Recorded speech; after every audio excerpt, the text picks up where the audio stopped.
And welcome back to the Crochet Crowd, and let's get started. Let's go through the materials now.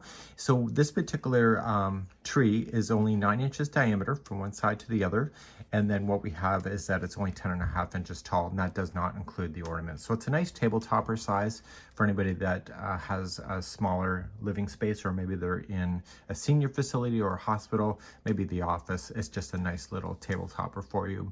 This was using Caron 1 pound yarn, and the green color was called forest green, and then the white is obviously white. And I used a 4.5 millimeter size US 7 crochet hook.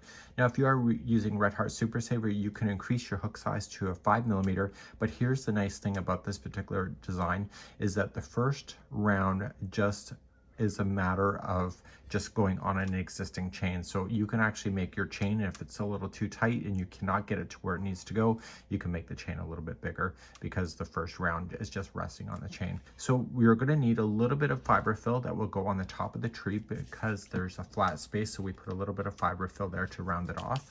And then you're going to be using a cone, and the cone is just called Floor Foam, and this is a 3.75 inch by 8.5 inches tall. I'm going to leave on the plastic, but I am going to rip off the label. So most of you know that when you have yarn that is on the styrofoam, it just catches. So I'm just going to leave the plastic on so that yarn doesn't catch as I'm positioning that, and I will leave it on at the end. So that's something that you can decide for yourself. You are going to need some hot glue in order to make this happen.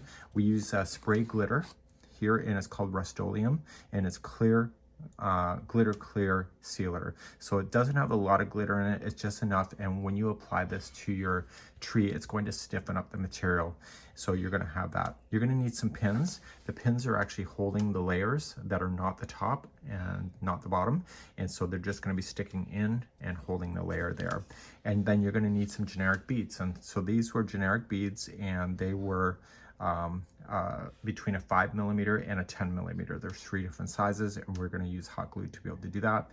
You're going to need some floral wire, and the floral wire is applied to the ornaments. So you just have to find an ornament. In this particular case, I'm going to use a snowman for this particular one. So this here is just hanging, and I looked at it before I bought it, and I realized I could unscrew the top, just like you see here, and then therefore it'll not have a topping on there, and I'll apply floral wire to the back of this and then sit it on, and then I'll make a little cover that will go over the back of the snowman as well. So it's a really nice, easy pattern to be able to do, and the tree chopper was no bigger than a 3.5 inches, so 3.5 inches that you see here, and 3 inches wide. So if you go much bigger than this, it's going to be really crazy. But you know what? You are the artist. If you like crazy, then you're in the right spot. So this is a pattern that you can read on screen on the crochetcrowd.com, and then what's going to happen is that if you decide to buy the download, it's 16 pages, and it's very detailed on all the instructions.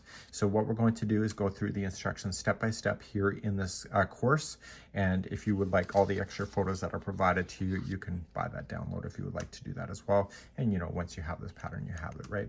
So we're going to begin, and we're going to get ourselves set up to prepare the cone before we begin the stitch work.